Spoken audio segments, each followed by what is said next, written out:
Good evening, everybody. What's going on? What's up, Satellite? What's up, PM Collector Boy? Justin, Brett, Naren, Arcane. Hi, everybody. Happy Saturday. I hope you're doing well. I am doing well. Oh my god. I know. That's what I'm doing internally, looking at these award results. Thank you for that, too. Hey, good evening, Josh. Good to see you. Happy Saturday to you and yours and everybody out there joining us from all over this globe. I didn't do much of anything today. Good evening, Worst Elephant. Good to see you. Excuse me.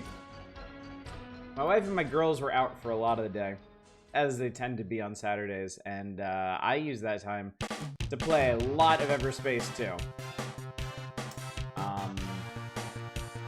I'm just super obsessed with that game.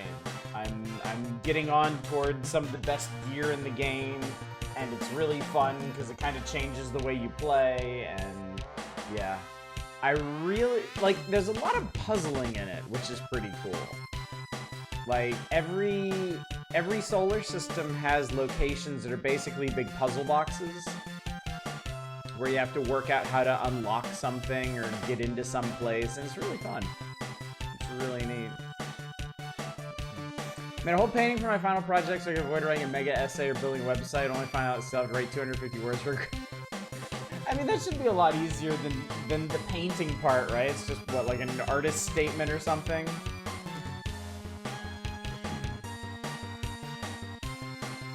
You gotta find someone who can make the exchange. Alex Kidd sounds like walked in on a pole. What's up, Misery? Good to see you. Sorry, I love Final Fantasy 3, but best in chat, yeah. Final Fantasy 3 basically won the one thing on this page that I don't think it should have. We'll get to this. I have a lot to complain about tonight. I'm sure you're all very excited about this, but yeah, it's been a nice Saturday here. We're gearing up for a whole bunch of stuff tomorrow, though. My girls have a cheerleading performance, and there's gonna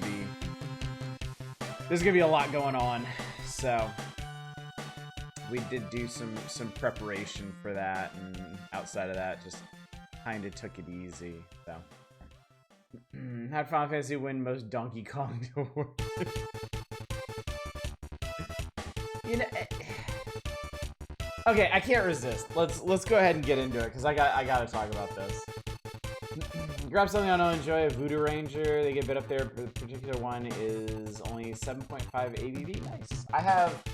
I'm kind of running out of stuff to mix drinks with since we've got a trip coming up. I'm trying to use up all my cranberry juice. You can expect to see a fair few vodka cranberries between now and then. What's up, Chaos? Got my popcorn ready. Nice. The Donkey Kong awarded most emotional depth in an SNES game. So yeah, let me give you the quick schedule rundown and we'll get to it. This is, of course, the end of the week. Tomorrow night is nothing because I don't stream on Sundays, and I won't even have the opportunity to do an unheard of surprise stream because I'm actually going to be kind of busy doing stuff tomorrow night. Monday, we're doing the back half of Titanfall 2. That's been really, really neat, and I'm looking forward to finishing that up. Tuesday and Wednesday will be dealer's choice. I'll play something. Probably a 5-6 hour game to wrap things up. The Power Hours will continue on Thursday, I'm pretty sure. I can't really... Like, we're not even quite halfway through the issue, so I can't really see us finishing tonight. There's also some pretty interesting games after this, so buttress your feelings for that. Next Friday is going to be a Steam Next Fest demo wheel. Next week is Next Fest. Everybody get ready for Next Fest. Monday, I will open up nominations for demos, and we'll play a whole bunch of them on Friday and crown a winner of the most entertaining demo selected this particular time. And if we do finish the Power Hours, or this issue of Nintendo Power early, then Saturday, I guess I'll just come up with something. Denied at Sunday Street. Alright. I can't hold back. I can't resist. let's talk about the Nintendo Power Awards 1994 winners and how across 4 categories, Donkey Kong Country won 3 of them. I'm gonna get myself out of the way so you can see all of this. I'm just gonna sit right here. We knew this was gonna happen. Back in the May issue, we talked about the nominees. We went through it. I don't know if any of y'all made notes on what you thought might win or what might not. But the consensus among all of us, like, intelligent, breathing humans, was that Donkey Kong Country would win most of these categories. And I mean right here. Proof's in the pudding. So, does Donkey Kong Country deserve to win all of these categories? No. No, it doesn't. And we're gonna talk about that. Call the DKC is gonna eat tonight. How amazing the bunch of Nintendo games won most of the Nintendo Power. I know, it's crazy, right? It's crazy. I have the feeling Nintendo Power is really high on Donkey Kong Country. It definitely deserved to win some. And you know what? Let's go ahead and talk about this. Not my dick. Best graphics and sound. Also not my dick. Donkey Kong Country took this one. I'm okay with that. I take personal issue with the art style in Donkey Kong Country. I am not a fan of the whole ACM rendering thing.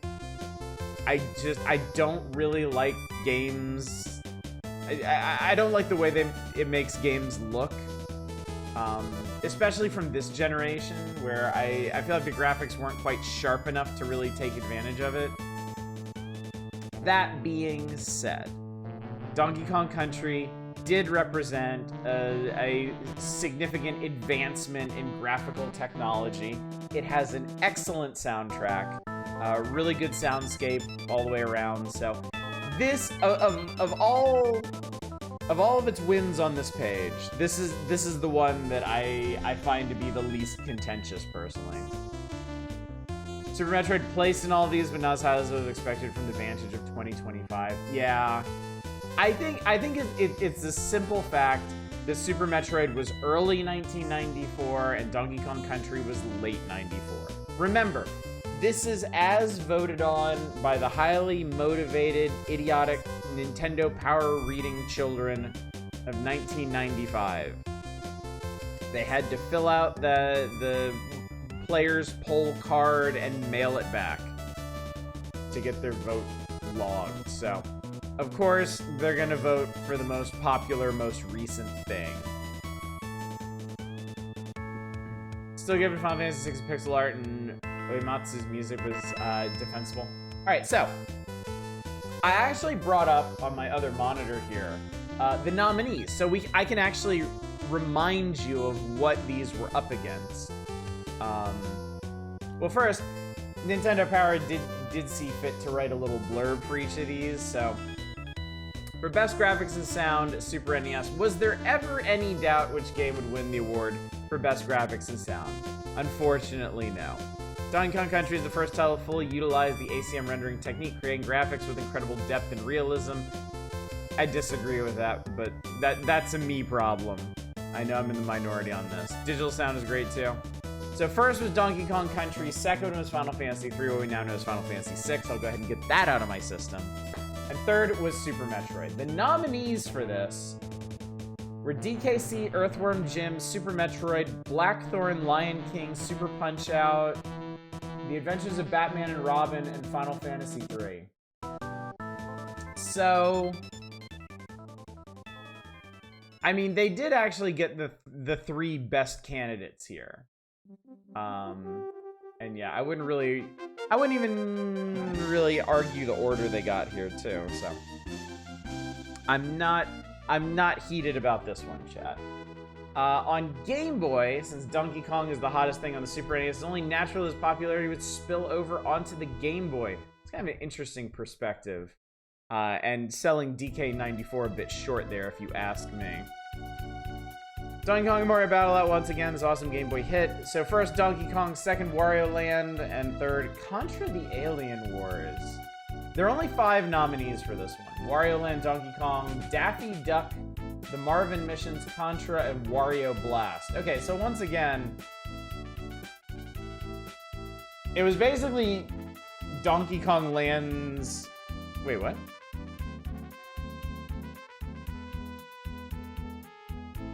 Oh, lol, they typoed this. They actually put Donkey Kong Land in the nominations back in May, but it was for, like, DK94. That's pretty funny. I wonder if they did that elsewhere. So yeah, they didn't actually have that many good candidates here either. Batman and Robin was one where you could grab 2 punks and slam their heads together, right? I believe so, yeah. I believe so. Finally beat DK94 after giving it a few tries as a kid. So good. It was, yeah. It really was. I was impressed with how good it was all the way through.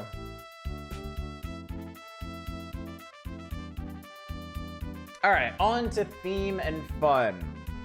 Which Super NES game is the most fun to play? Well, the race was close, but Donkey Kong Country came out on top. No matter how you voted, you can't lose one of these great games.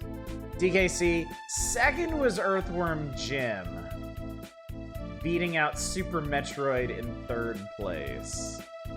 Other nominees here: NBA Jam, Mortal Kombat 2, Uniracers, and Pitfall. Really surprised NBA Jam and Mortal Kombat 2 didn't show up here. I think we may have given something of a nod to Earthworm Jim here, but I didn't really expect it to beat out those 2 for placement. And it's funny that, like, I'm still pulling for the underdog first-party game, Super Metroid, because I like it so much personally. Earthworm Jim has no right to take the silver. I agree. I really agree. But you've got to remember, it was the 90s. And edgy, extreme, gross stuff had an edge here. Played Earthworm Jim a lot as a kid. It's brutal. Go back to it as an adult. It really is. It is a rough game. Graphically, it's very impressive. Aesthetically, I mean, I'm not... It's just over the line for me. Like, I can do, you know, that kind of 90s edge, like the closest I get is something like Rocko's Modern Life or like some of MTV's Liquid Television. Earthworm Jim is just a little bit too far. Though they actually reined it back to a place that I appreciated with the animated series. The Earthworm Jim cartoon was actually really good.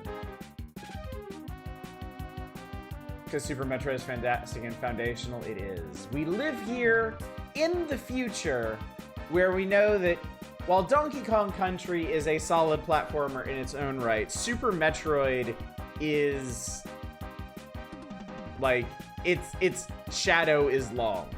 It is a far, far more influential game. So it's kind of funny to look back on something like this, like these awards, and see it so heavily overshadowed. Well, not that overshadowed, I guess. It did place in all 4 categories. So. My chat doesn't earn the big bucks. What's up, Eva? About to say, I thought yeah, I did watch the cartoon. I like the cartoon. Cartoon was solid. And Rocko's Modern Life is great. Probably my favorite Nicktoon ever. TKC may actually be more approachable, even if Super Metroid is the better game. I see what you're saying. I see what you're saying. I can give you that. Genesis Earthworm Jim is better. I will remind y'all, do not ascribe any logic to this. Do not assume that we are working with rational actors here. Again, it's idiot 90s kids filling out cards for Nintendo Power in the hopes of winning the monthly contest. Find reviews of Symphony of the Night tearing it apart for not being 3D. It's hard to know what a game's legacy will be. That's for sure, yeah. Yeah, that transitional period between 2D and 3D, where you still had a lot of like extremely solid 2D games coming out and getting downplayed just because they weren't riding the current 3D trend. Pretty brutal to see now. Winning the monkey contest. On Game Boy, they actually gave the nod on this one to Wario Land. Wario's first solo adventure won the award for the Game Boy. Wario Land offers players a classic Mario-like game from the viewpoint of the evil Wario. It's never been so much fun to be bad. So yeah, Wario Land first, then Donkey Kong, and then Mega Man 5. I mean, personally, I would have liked to have seen Mega Man 5 win something here. But placing, I guess, is as good as it's gonna get. Additional nominees included Wario Blast, Mortal Kombat 2, which was actually pretty decent on the Game Boy, NBA Jam, and Samurai Showdown, of all things, so. Yeah. Alright, challenge. A challenging game is not only tough to finish, it should keep a player's interest so they do finish. Final Fantasy III offers players hours of challenge that translates into fun. I wonder, chat, if maybe here in the future, as we are, we just have a different conception of challenge. Could it be that in the 90s, with the rise of RPG prominence and longer RPGs, could just sticking out an RPG have been seen as a challenge? You know, you can beat Super Metroid in like 3 or 4 hours, but you need 10 times that amount of time to beat Final Fantasy III the first time. Could RPGs have been given the edge in challenge because they're mechanically deeper, take a greater time investment, have more strategy to them? It's hard to say because it's the only one on here. Super Metroid came in second, which, yeah, sure. I think the challenge in Super Metroid generally is more in pathfinding and exploring. And then third is Earthworm Jim, which, I mean, I wouldn't call it a good challenge. It's hard. It's hard as balls. But it is challenging. Apparently Muramasa is the strongest sword. Getting enough enemies to bleed on it to get to 999 attack makes it not worth the effort. I'm sure. What's up, Zam? May 8 kids think so it's intrinsically harder. Good evening, Fury Fighter. Good to see you. Alright, and then over on Game Boy, the arcade classic Donkey Kong went through a major overhaul. It was released for the Game Boy with hundreds of new levels for Mario and Masters. No wonder that Donkey Kong won the prize for Best Game Boy Challenge. I definitely agree with this one. I think I actually agree with this whole ranking here. Like, let me see what the nominees were on Game Boy for this. I mean, the only other two were Tetris 2 and Jungle Book, so forget those. So yeah, I think this is solid. Donkey Kong's an excellent puzzle game. Mega Man 5 is, for my money, the best Mega Man game. And yeah, Wario Land is definitely your best option for third, considering those others. Good evening or good morning for us in the future, folks. Alright, and then there's play control. While the game's graphics, sound, and challenge are all important elements, consider good play control is crucial for making a successful game. If you combine the incredible graphics of Donkey Kong Country with smooth play control, you know you've got a classic in the making.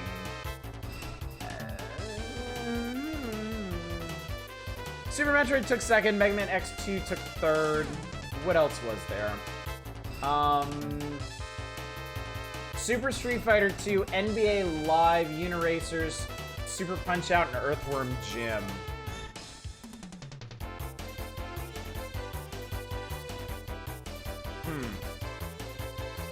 Honestly surprised to see Mega Man X2 make it on here. I mean, it has solid play control. But yeah, interesting. Have they played DKC? DKC, okay, look. DKC is... DKC has this weird control thing going on where it feels loose, but it isn't. Like, everything in DKC is really, really smooth and really, really fast. And it makes the game feel floatier and looser than it actually is, but honestly, the play control in DKC is really solid. I would give the edge in this one to Super Metroid, honestly.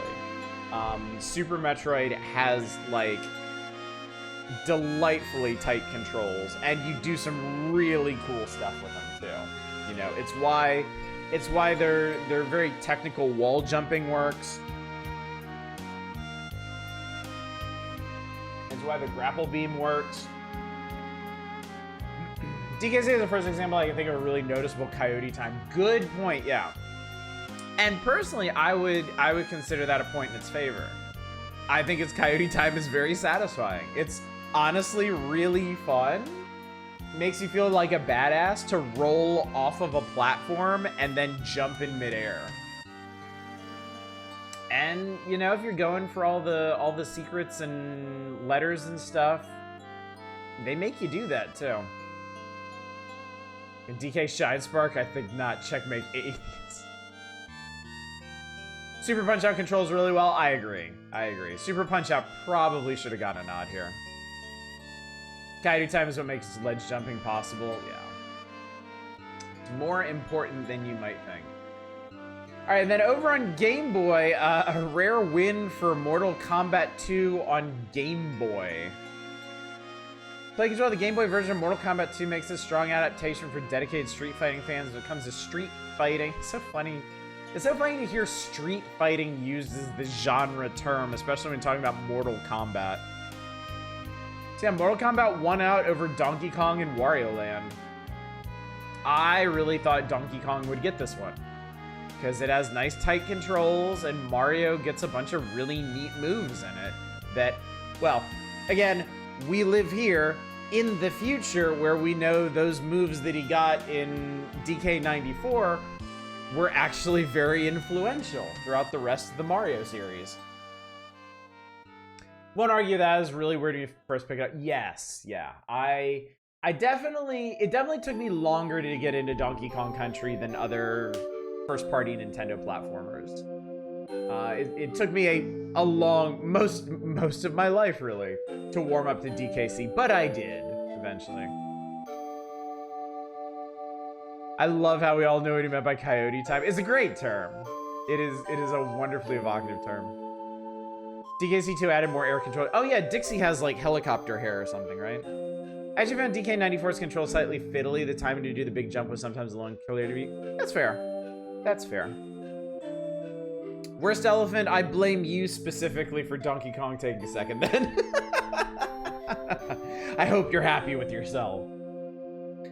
All right, chat. Well, okay, gotta be honest. On the face of it, you know, DKC winning 3 out of 4 categories is not the best look, but, you know, when we dig into it, there is a logic to it. It does kind of make some sense. I personally would have swapped some of these around. I would have swapped challenge and graphics and sound. I would have given Final Fantasy 3 the nod for graphics and sound. I would have let Donkey Kong Country have challenge.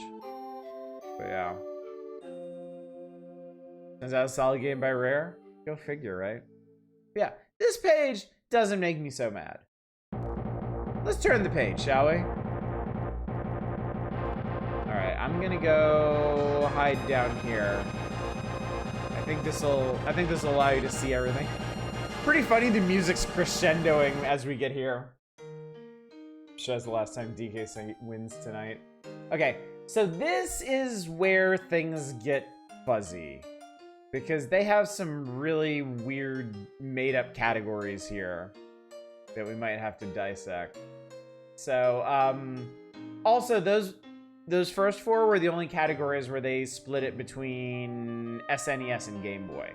Now these are all for any Nintendo system. All right, so Best Epic. Best Epic Award is new this year. This award offers role-playing and adventure game fans a chance to vote for their favorite games. So first is Final Fantasy III. We knew that. Second is Illusion of Gaia. I'm pretty sure that's what I was pulling for.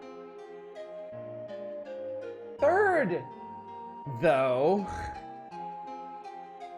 coming in third place for Best Epic is the absolutely dog shit Lord of the Rings game. What did that beat out?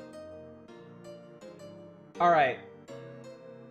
So in addition to Final Fantasy III Illusion of Gaia and Lord of the Rings, there was also Breath of Fire, Brain Lord, Dragon View, and Uncharted Waters New Horizons. With the possible exception of Brain Lord, any of those would have been a better choice for third. Any of them. Yeah, I'm pretty sure that won on name recognition. I mean, it's kind of... I know y'all aren't the warmest on Breath of Fire, but come on, Breath of Fire is an actual, like, full-featured RPG, not whatever the hell Lord of the Rings is. Yeah, Lord of the Rings beat Dragon View, can you believe it? Also, good evening, Drake Nell. Good to see you.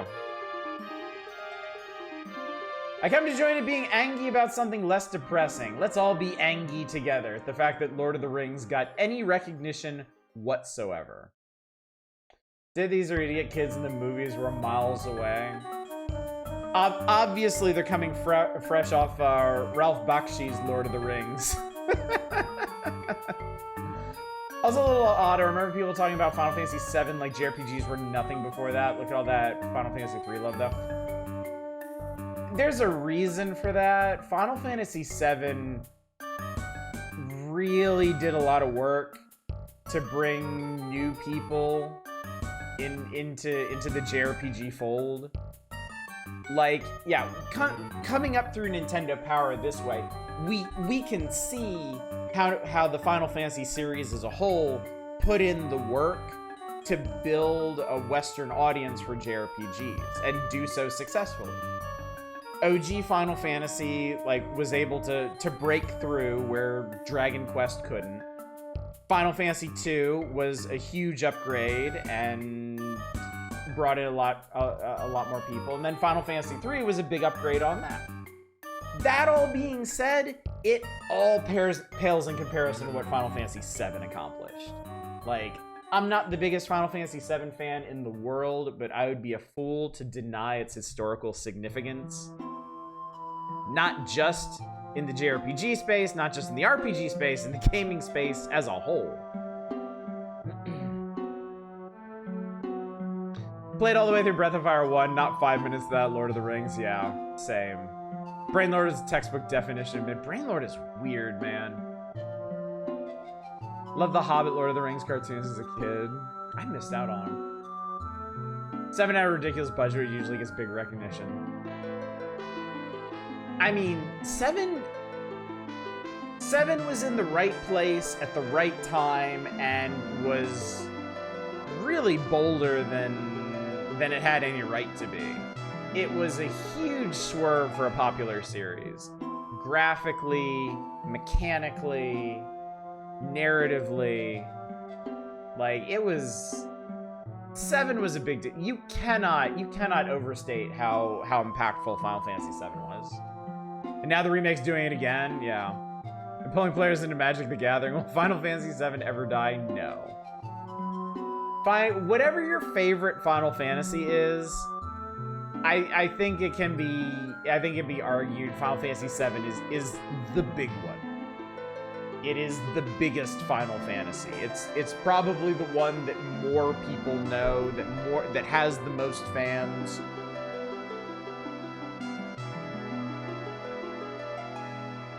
It's really the face of the mainline Final Fantasy series now. Fury, thank you for the 3-stream streak. I appreciate it. Had an opposite reaction when my dad tried to make me watch the Hobbit 70s animation as a kid. Still have a lingering apathy for Lord of the Rings. Cloud's not amnesia thing was big at the time. It was, yeah. What media for Lord of the Rings made you feel for the orcs? We don't want to go to war today was a hard line even then. So I'm a bit of a Lord of the Rings outsider. I've really only seen the Peter Jackson films, and they do not make you feel for the orcs at all.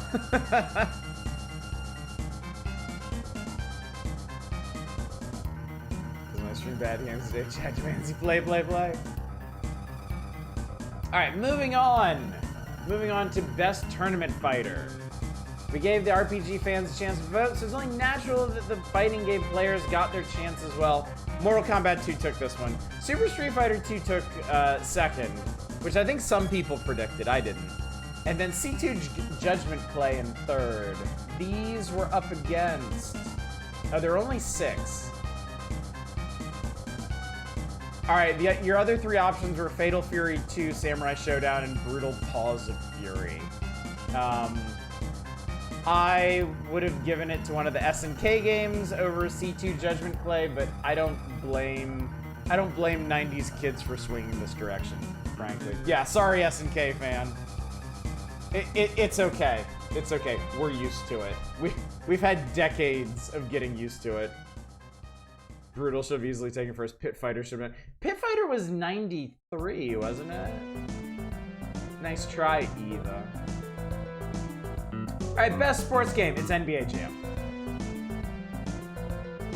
It's NBA Jam. We knew this. More than anything else on this entire page, we knew the best sports game would be NBA Jam. Ken Griffey in second, Madden 95 in third. I love that song so much as a kid, and that whole scene. I got very confused when I read Return of the King. It wasn't there. It turns out it was like 2 sentences or something. They expanded that whole scene. Brutal was a guilty pleasure. I would perhaps excise the word pleasure from that, but sure. Helps I, not SNK fan, agree that C2 really does not deserve that bronze.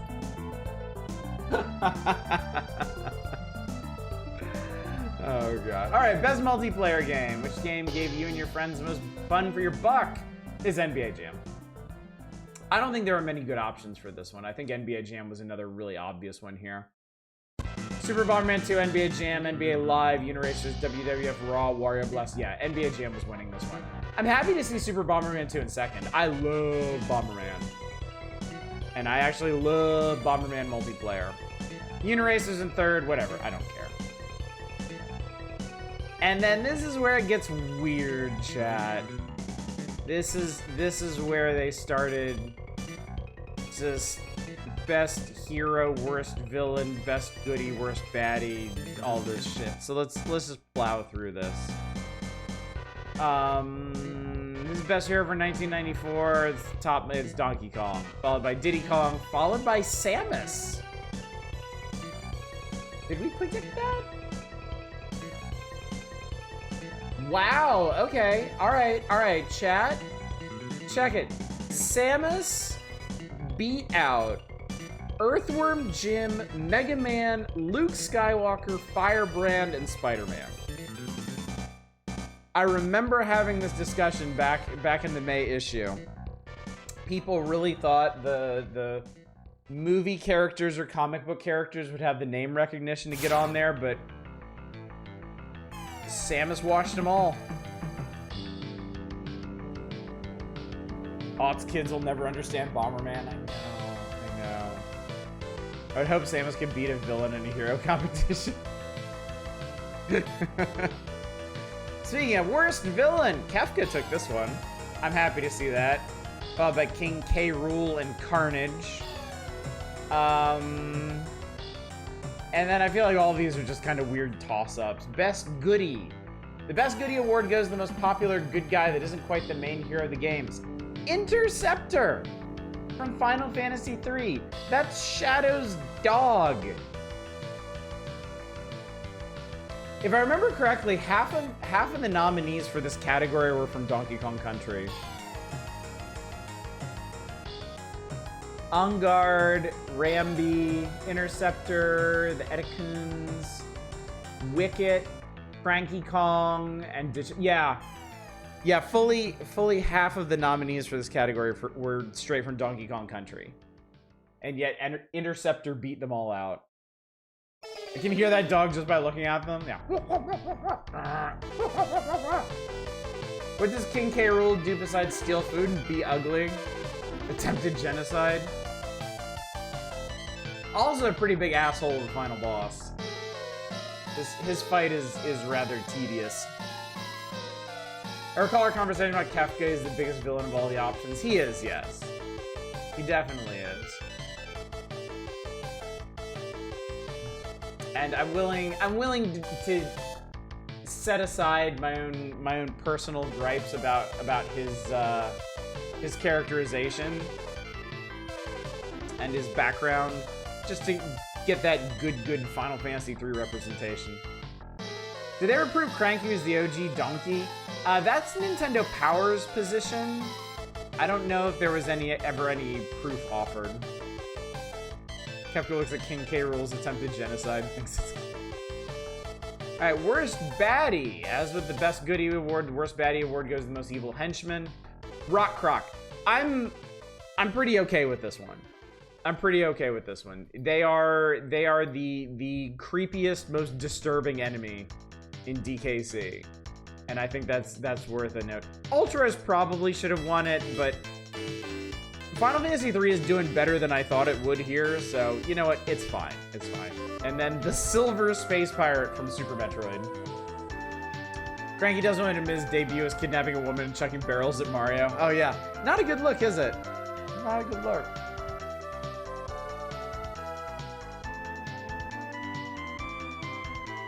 Similarly, best original character.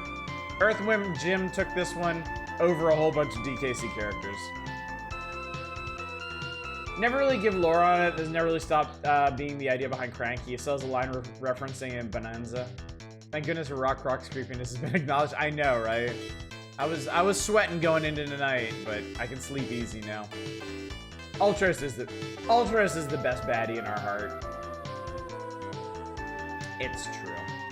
All right, coolest weapon or armor. Edgar's chainsaw got this one, followed by Jim's whip and the Super Metroid grappling beam. I think we collectively agreed that the grappling beam should get this one, just because it's fucking cool.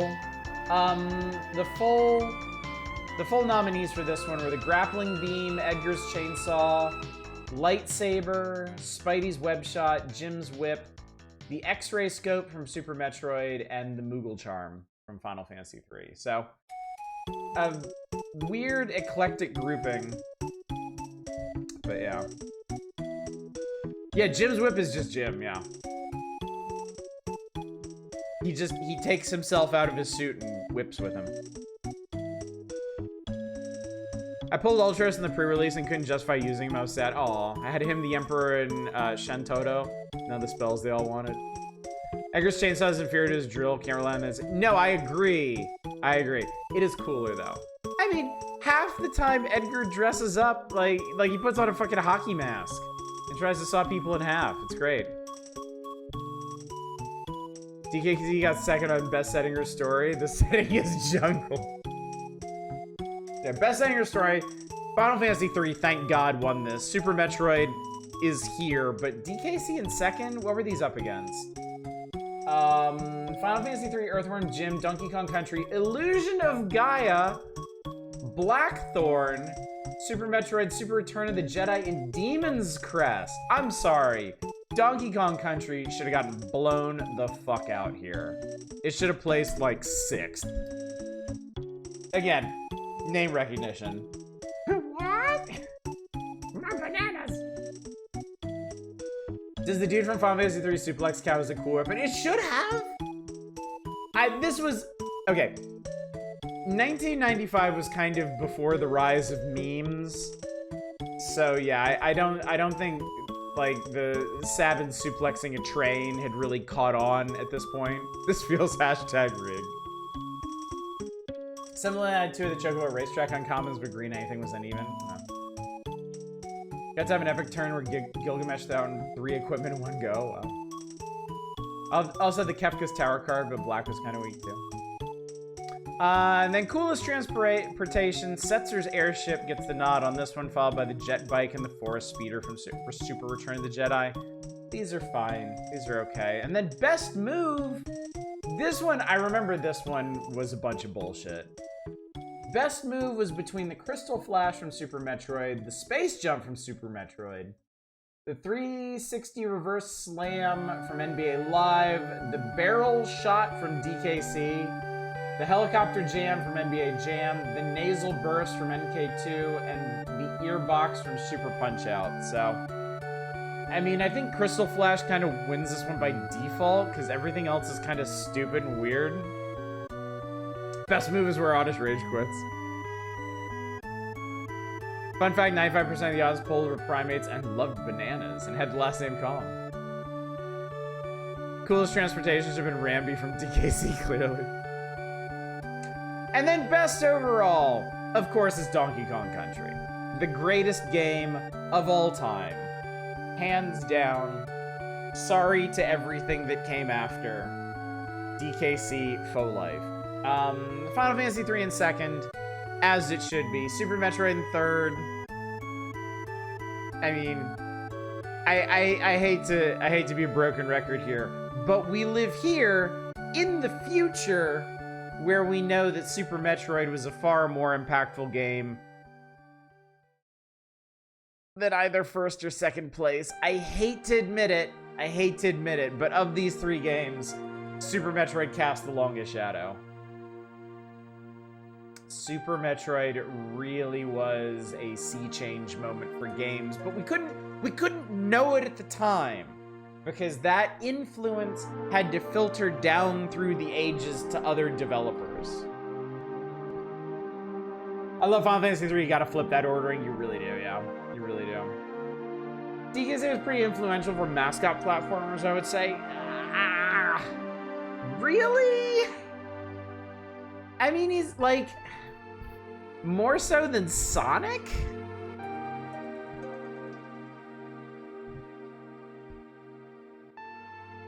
I mean, what is DKC's legacy?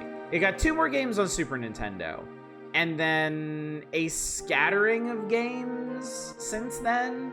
It is absolutely not as consistent as Mario or Sonic.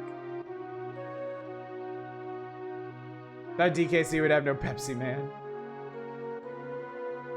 Was DKC not the innovator of Coyote Time? No.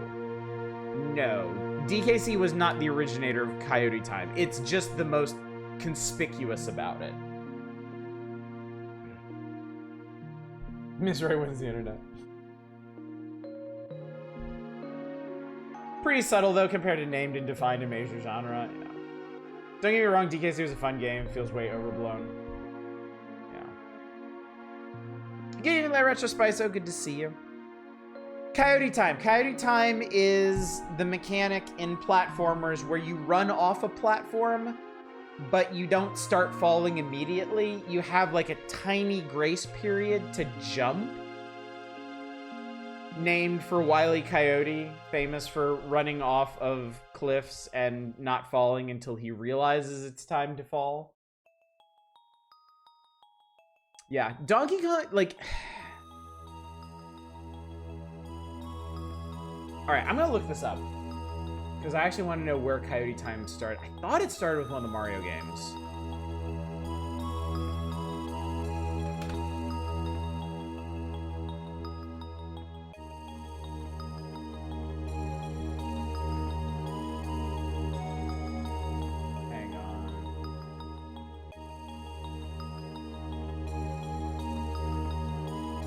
Okay, Wikipedia doesn't actually have history on this.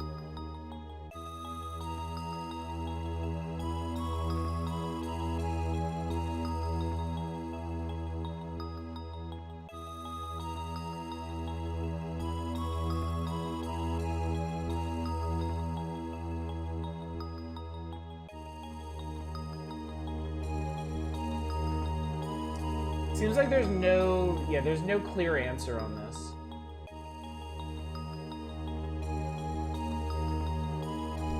I know Super Mario Brothers 1 had Coyote Time. I was wondering if it went further back than that. That's the first example that I know of, because I know they've talked about that. To the developers of the original Super Mario Brothers talked about that as I sort of like quality of life thing to make the platforming feel better. Not a single mention of the real best 1994 Donkey Kong, Game Boy Donkey Kong, for shame, Nintendo Power. Well, the best overall, as you can see right here, is for any Nintendo system, which is not a fair competition. And it's stupid that Nintendo Power pretended it is. Also, good evening, hello, Katie Joey. Thank you so much for the raid. What's up, Teledon? Good to see you. We're just wrapping up our grousing about the 1994 winners of the Nintendo Power Awards. In case you didn't know, in case you're coming to this late, Donkey Kong Country, greatest game of all time. I don't agree, I don't make the rules, but Nintendo Power says it's true, so it must be true. What's up, Tarks? Oh, that was an awesome GIF, I love that. That was really cute. I may have agreed to think it's more honest when the coyote time is very subtle, but loved it when the hitbox is way smaller than the player sprite. Those are two different game feel things, honestly. Now I can close the extra lurking tab. What's up, Growth Fodder? Yeah, I mean, it's right there. It's in print. Can't argue with print media. I seriously thought your name was Hello Kitty Joey. Like that. Can only name a handful of DKC likes, such as a recent Nico Dorico, but dozens and dozens of Metroidvanias. Yeah. Yeah. Don't get me wrong, Donkey Kong Country is a fine game. I enjoyed playing through it. I have a newfound appreciation for it since I didn't really play it back in the day. But yeah, it is in the grand analysis of Nintendo properties, it is one of the lesser impactful ones. And especially on this list here. Yeah, it's a little overblown, as y'all said, but all right, chat, I gotta be honest with you. I was expecting my blood pressure to be a lot higher after going through these awards. It wasn't so bad. The categories I cared about actually had some decent logic to them, and then it's just this smattering of random crap that I don't even have to really take seriously, so. We knew Donkey Kong Country would sweep. It didn't completely sweep. Final Fantasy III did have a decent showing, so. Lord of the Rings notwithstanding. Yeah, if I'm mad about one thing, it's that dog shit Lord of the Rings game getting any kind of shout out whatsoever. Turn the pages, Boogerman, blood pressure skyrockets. Please, God, no. Oh, good. Okay. All right. No, we're safe. It's fine, chat. Everything is fine. Let's talk about True Lies, a James Cameron film, the game based thereupon.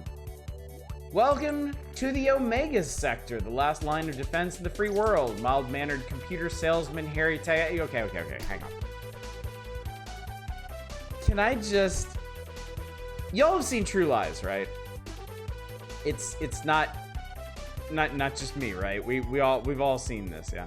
I wonder if that dance scene is in this. Love that. Love that. The Jamie Lee Curtis striptease level's pretty hard.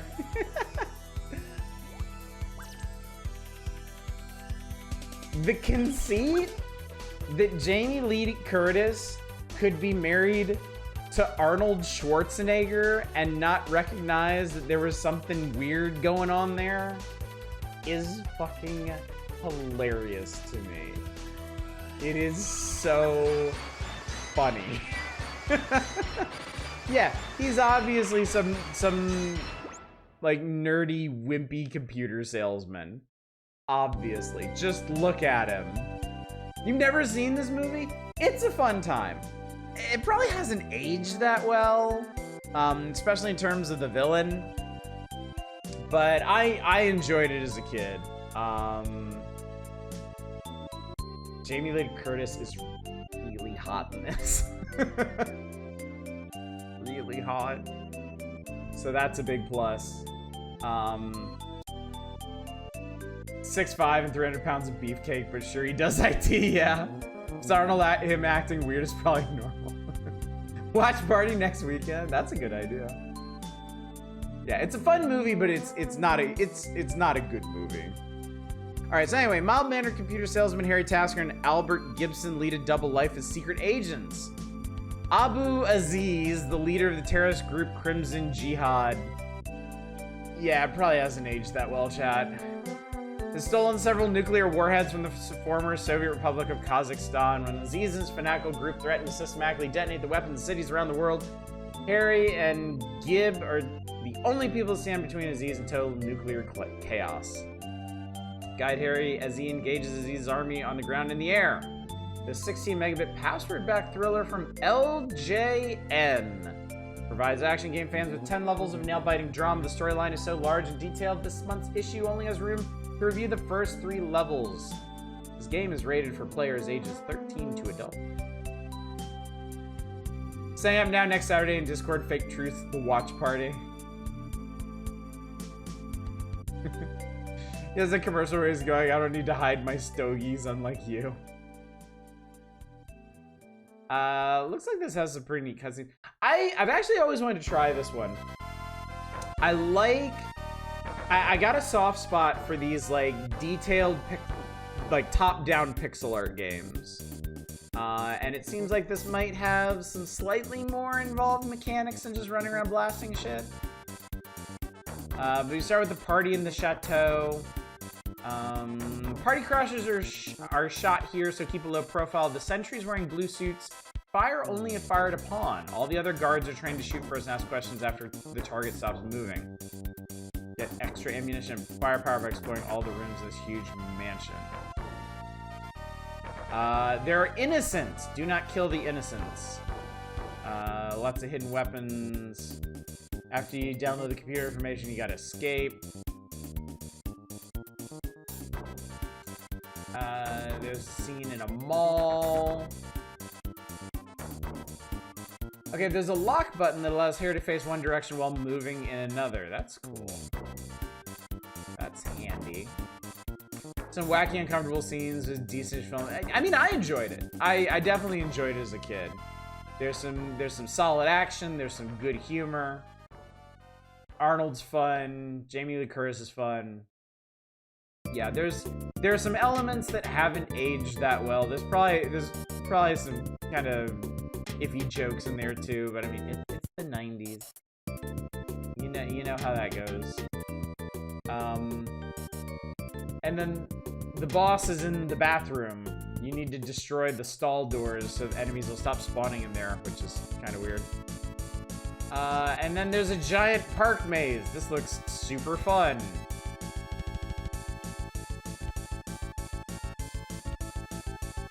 Enemies with machine guns. This kind of makes it look like Zombies Ate My Neighbors in a way. Boss has a machine gun and a grenade launcher. Alright, chat, let's give it a try. Kind of blends together my memory with that other Arnold one where the villains are weapons traffickers. Yeah, the Arnold movies really do, like, late 90s, early 2000s, all of our Arnold movies kind of run together, honestly. Or Fester's Quest.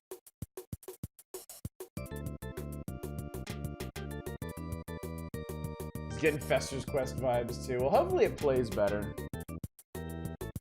I'm on record as not hating Fester's Quest. I don't know if y'all recall that, but I can get along with Fester's Quest. Okay. Oh. All right, hang on, chat. I'm gonna need to do some fiddling with this. My flash cart's been a little touchy lately.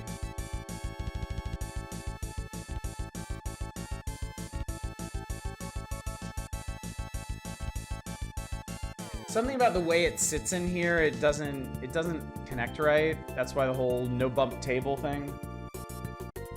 All right, there we go.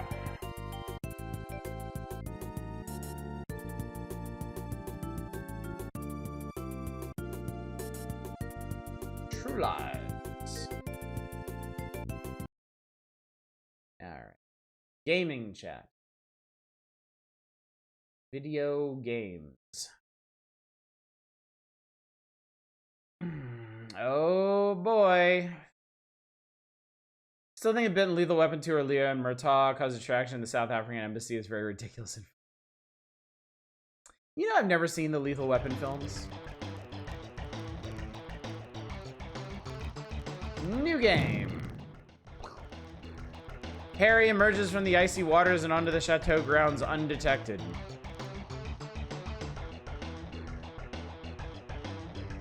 Okay. Cool. Okay, Harry, you gotta attach the modem to the computer upstairs and download the files. Play Swarm and guard, so keep a low profile.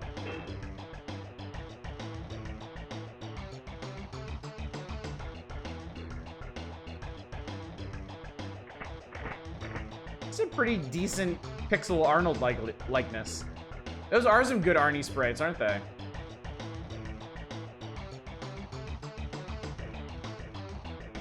It's kind of funny that we can just run around with a gun in our hands and all these guards are like, yeah, hello, sir.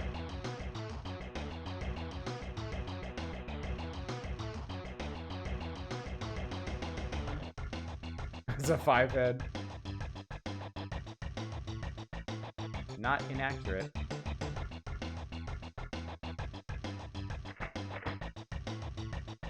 I think it uses the same stock, like, animation sound as Doom. It sounds very familiar.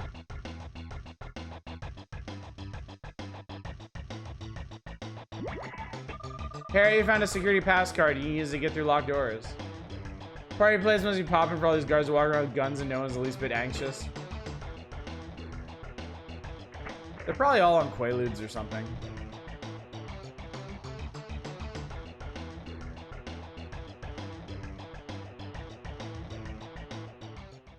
That's how we know we're in America. Oh shit, okay. Oh fuck.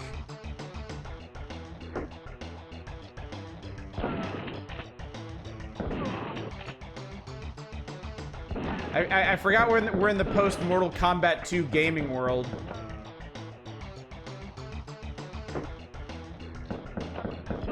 We're just gonna splatter people now. You murdered that man very much. Now it's an Arnie movie. Damn, I had no idea. This is great! 10 out of 10 game, chat.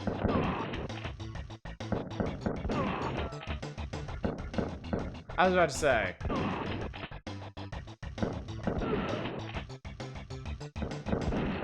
I missed. Oh, other. True lies, big prizes. I love it.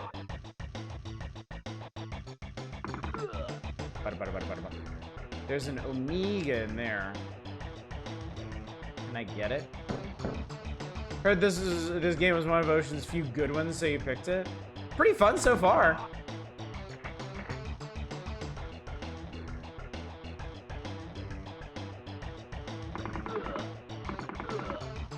Pretty satisfying gunplay.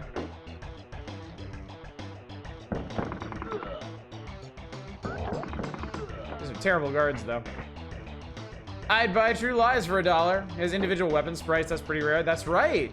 Yeah, he's holding a grenade, his pistol, his shotgun. That's cool.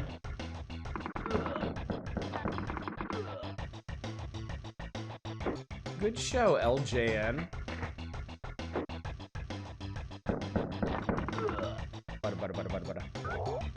I got an Omega. I don't know why. Is this the computer?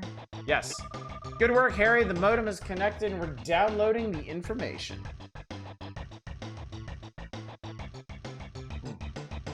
I'll drink to that. Do you feel like a secret agent? Yes, I do. Move over, James Bond. Now get the heck out of there.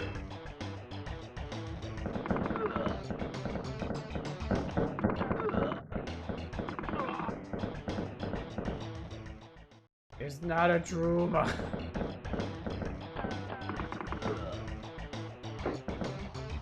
Oh, shit. For goodness sake, Harry, watch out for the taxpayers. This is an election year after. Oh my god.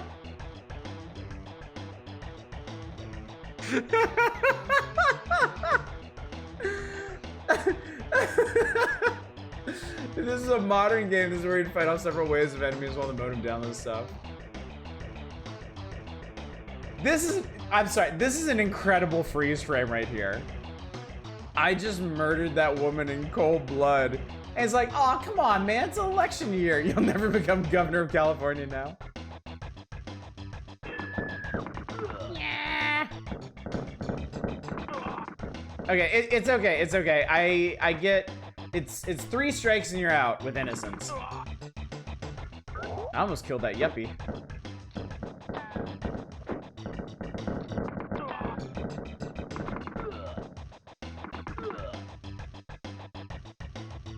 Right, my secret kablam. No one knows my purpose here.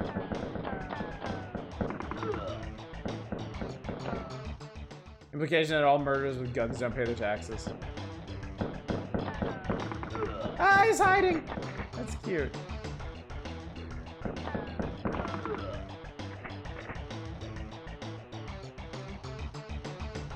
You guys as good as secret agent as Sterling Archer. Hey, he got the job done, didn't he?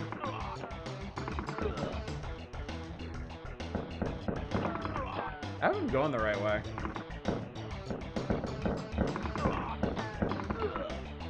Alright, innocents actually make this kind of complicated.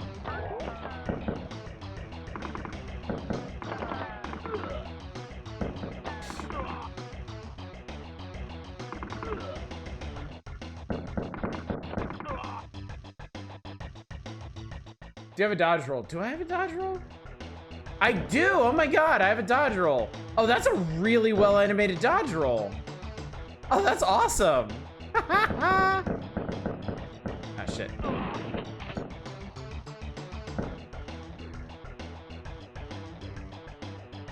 Whee. Good work, Harry. Yeah, just hanging out on his phone. Looks for a gungeon nest. I've got all the info downloaded area, but the terrorists are heading for my position. Get down here as quick as you can. Okay.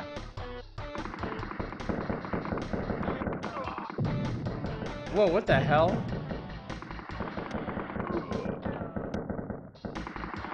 I don't remember the part where it was like running downhill. I like it.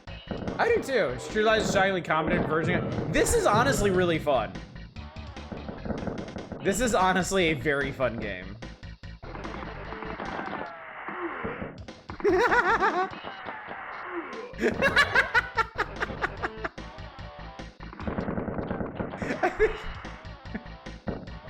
I think the ski assassin's self-capping is kind of elevated this from good to great.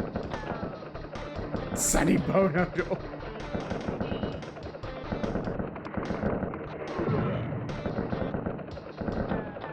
Also, there's something absolutely precious about Arnie like running down a ski slope instead of, you know, skiing.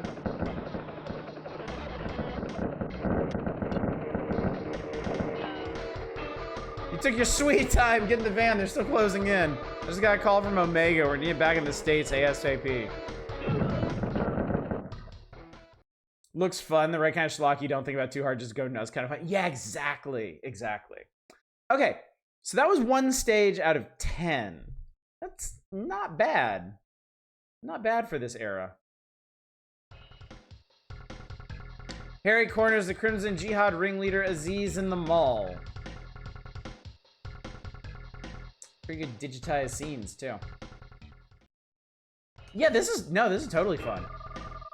Aziz is somewhere in the mall, Harry. It's up to you to bring him in. Don't hit any of the civilians. Yeah, it's not, we'll see about that, man. Whee! I like it. Calling Boris and Doris.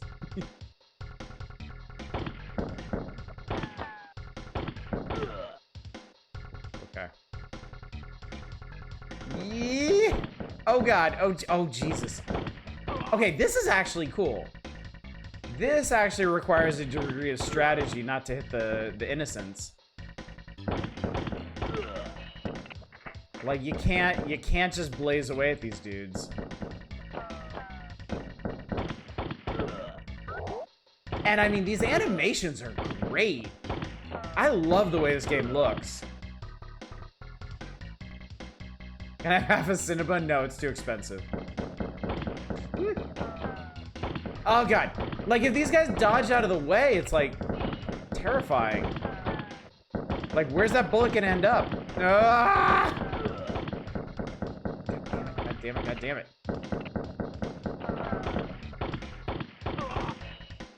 That dude is sturdy. Okay, I got a shotgun, but can I use it? You can actually see the gun flash and hear your face? Oh my god, you can! That's amazing attention to detail. Jesus Christ, these guys are throwing grenades now.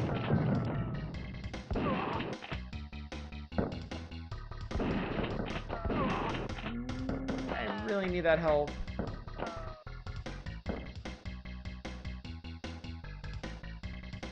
Corduroy nightmare. Ah!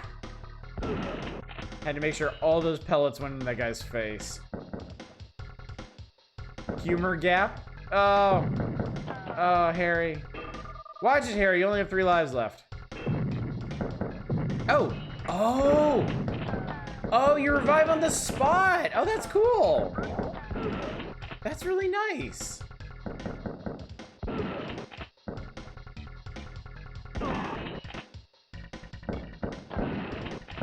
Wow, that guy soaked a shotgun shell.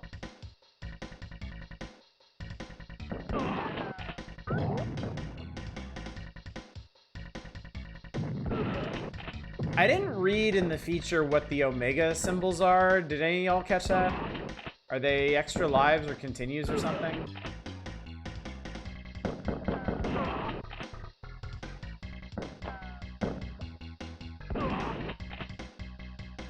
Very American, nobody gives a damn. Oh god. I mean, it's just another Tuesday, really.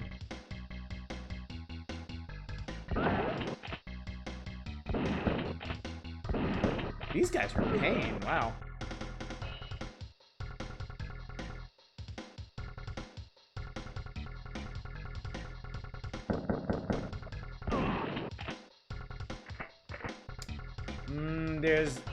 There's an Uzi hidden somewhere in here and I didn't get it. That would have been nice.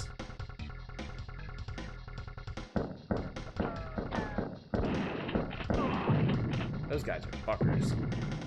Oh man. Oh no! I'm out!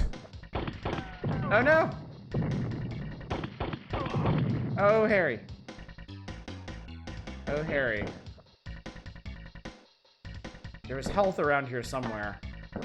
Ah!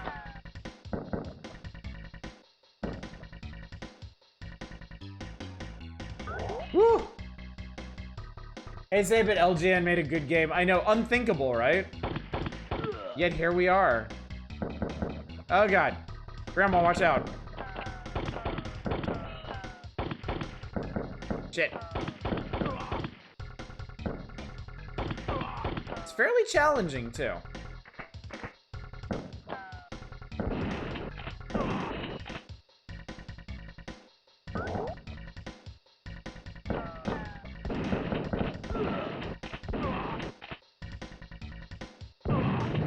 Ah, shit. Stepped in the explosion.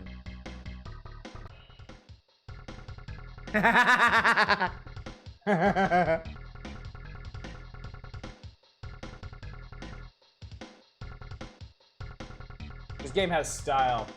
You know, oh, that's what, okay, that's what the Y button does. Y is lock, okay, cool. GamePro commented the graphics and music are mediocre, the action gets frantic but never unbearable, and the game serves an enjoyable throwback to overhead action games like Zombies Ate My Neighbors and Soldiers of Fortune. I think it's better than that, honestly. This is really fun.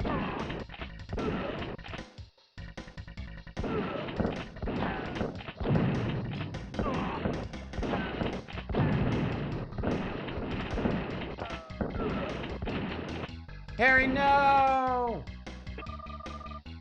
Okay, so yeah, the Omega symbols are extra lives.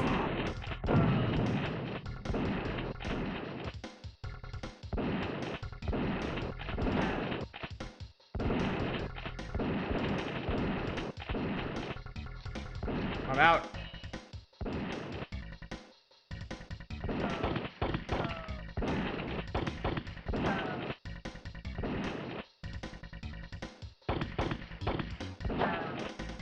Woo, buddy.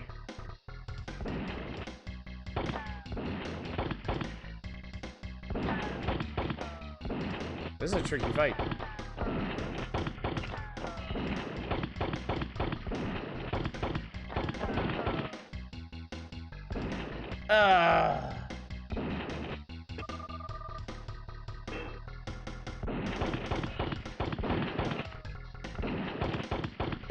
Oh man, each of the pellets in the spread does 1 damage.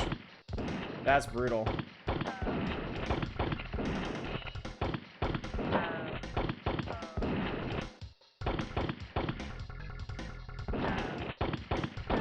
Fuck. Ooh, that was tough. Good job, Harry. Nothing destroying a public restroom in the name of democracy.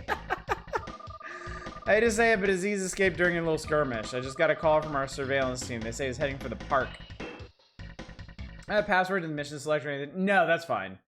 We'll see how far we get in this.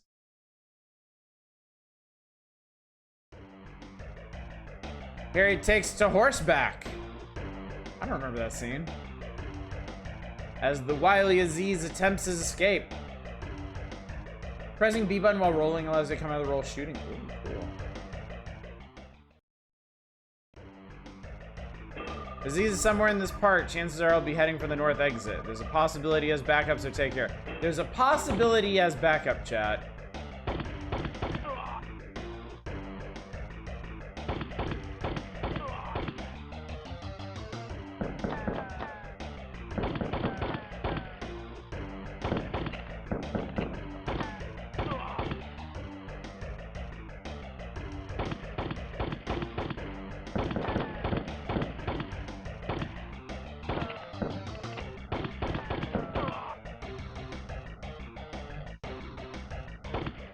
Oh yeah, that's cool.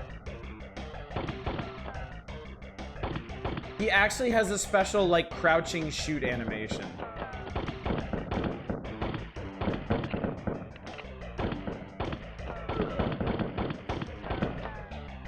Oh, Uzi. Uzi! Clones of Doom Marines without helmets have joined the cause.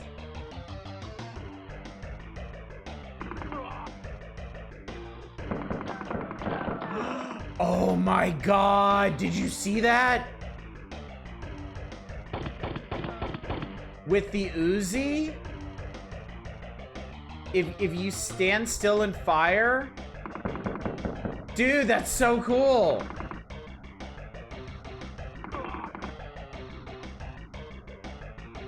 About the money for all these animations on top of the IP res. I don't know, man.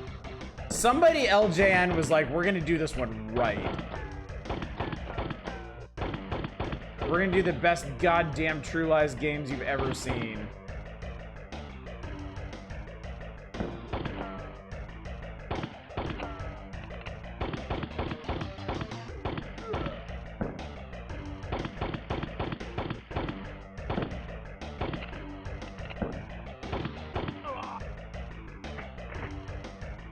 I see a key over there. I'm probably gonna need that.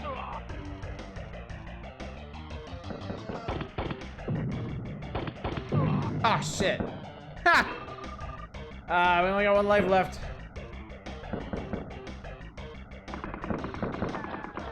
It's so cool you can do that. Sounds like in 20 years some raging nerd is gonna make his laughing stock at the video game world, but not this game. But it depends on how much Ocean devs like the media adapting. Flintstones, sucky game, action movie, good game. That makes sense, I guess. Oh no. I can't believe you can just stand still and, like, sweep your weapon. That's so cool. Such a little thing, like, it makes a difference.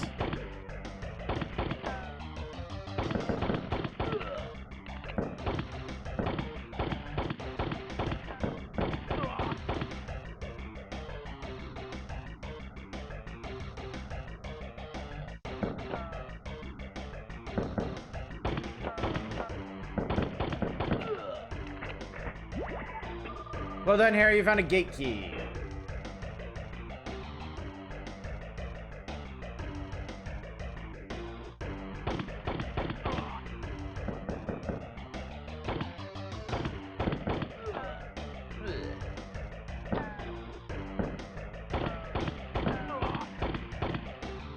These enemies are fairly challenging.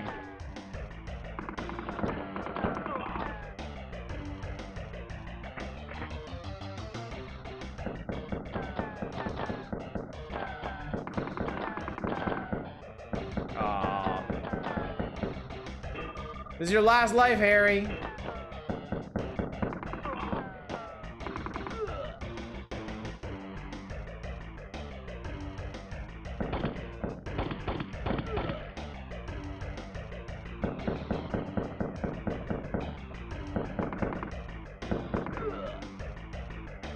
Nades.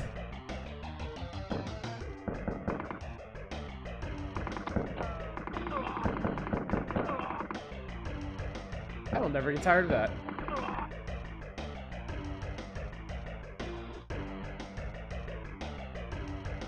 The music is decent enough, but nothing special.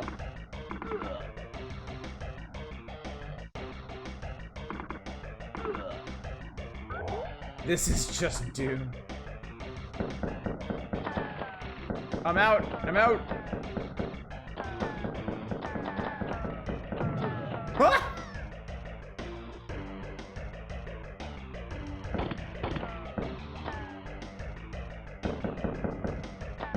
Oh, that guy's fucking aggro, man. Get over here. Boom! Yes, that actually worked.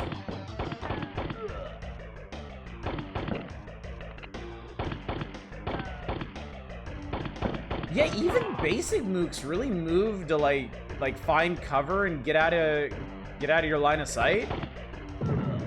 It's really impressive. Oh, that was a guy. Fuck.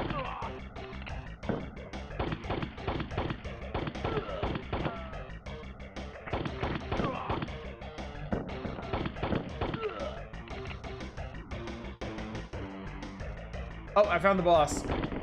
Holy shit. He's got a chain gun. Oh god, there's a bunch of dudes here. No. Oh no, no, no, no, this isn't the boss. That's just an undead chain gunner or something. Guy dropped a grenade because you shot him and got killed by the explosion. Yeah.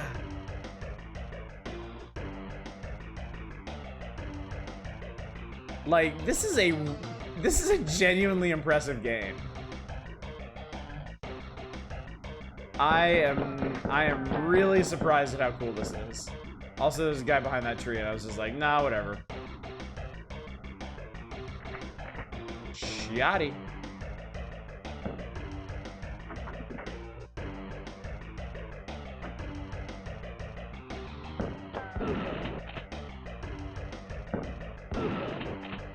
I think this is using literally the same sound effect as Doom for its shotgun. It sounds exactly like it.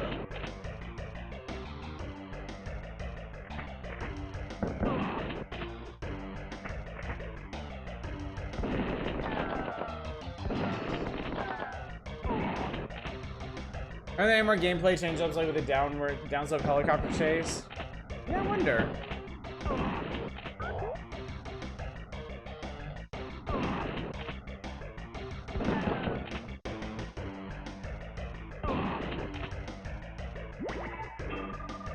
Found a bunch of gate keys. Where's the chainsaw guy? Hopefully nowhere. I don't have a clown balloon to distract him.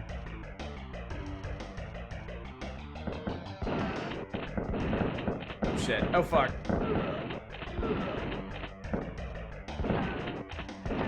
No! Oh my god!